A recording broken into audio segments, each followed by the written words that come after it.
আমি বোধহয় পৃথিবীর একমাত্র রাষ্ট্রপতি যাকে ক্ষমতায় থাকা অবস্থায় মানুষ অপমান করে, এমনকি সংসদে খাড়াই খাড়াইয়ে। আগে তো পাবলিক প্লেসে বলতো, এখন সংসদে খাড়াই খাড়াই আমাকে আস্থা আইকিয়ালা বাস দিতে আসে, আর আমি সেটা বসে বসে উপভোগ করতে আসি।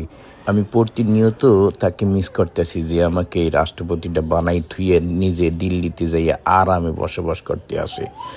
রাষ্ট্রপতির মতো একটা কসুর পদ দেখাইয়া আমাকে, এই কসুটার লোভ দেখাইয়া সে আমাকে বসাইয়া সে ঠিকই কিন্তু ইন্ডিয়ায় যাইয়ে নরেন্দ্র মোদীর সাথে আরামে সংসার করতে আসে, আর আমি এইখানে মান ইজ্জত সব খুয়াইয়া প্রতিনিয়ত এনসিপির কাছে, তারপরে বিরোধী দলের কাছে অপমান হইতে আসি, তো হইতেই আসি। বিএনপি আমারে সরায়ও না, আবার কিছু কয়ও না। মানে মনে হইতেছে জানি ওরাও মজা লইতে আছে আমার সাথে। বাড়ি একটা বিনোদনের কারখানা হয়ে গেছে সংসদ ভবনটা। আমার লিয়ে সবাই বিনোদন দেয়, আর বিএনপি ওইটা বসে বসে উপভোগ করে। মানে এরকম অপমান হওয়ার চাইতে আমার মইরি যাওয়াই ভালো ছিল। 5ই আগস্ট যদি হেলিকপ্টারে একটা সিট খালি থাকতো।